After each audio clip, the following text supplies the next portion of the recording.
So I just saw Bad Education, another 2019 movie that was released this year. I have a feeling that with the current pandemic, I'll be reviewing more 2019 films than I would normally care to.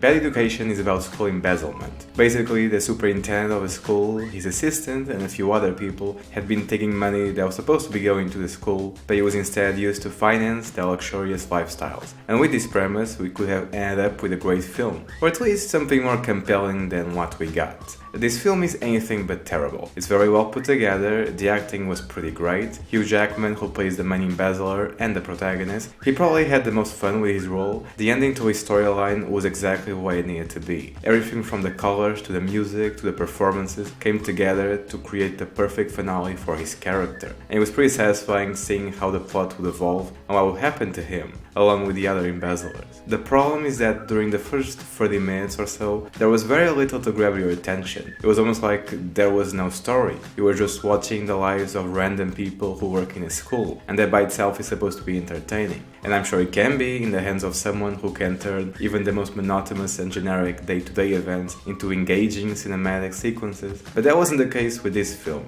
After that half hour, the only thing that improved was the fact that some people started to discover that money was missing, and that at least proved the film had an actual premise. It was going somewhere. It wasn't just going to be about the mundane lives of teachers and superintendents. But even with that progression in the plot, it wasn't until the ending of the second act that the film became somewhat intriguing. Things were relatively stale until we got to the part where the students who work for the school newspaper started following the paper trail of the school finances. That was by far more exciting and compelling than anything going on in the other characters' lives. And there is a subplot with Hugh Jackman's character having an affair with one of his former students. And he's also married, but no one in his work knows about it. They don't even know that he's gay. That's how secretive this guy is about his life. And despite all those secrets, I would say that the Night King from Game of Thrones is a more compelling character to watch, which if you have seen season 8, you know that's not a good thing.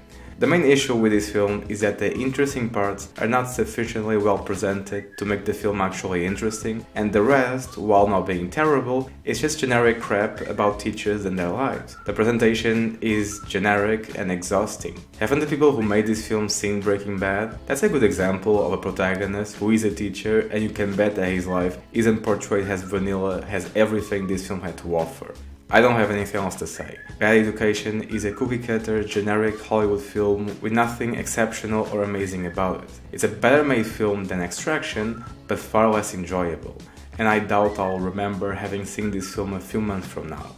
I'm giving Bad Education a 5 out of 10. Better than Extraction, probably better than The Joker, but it's not a 6. It needed to have a stronger story and compelling characters with personality for me to give it a 6. You can skip this one, it's not worth your time. Anyway, see you next time.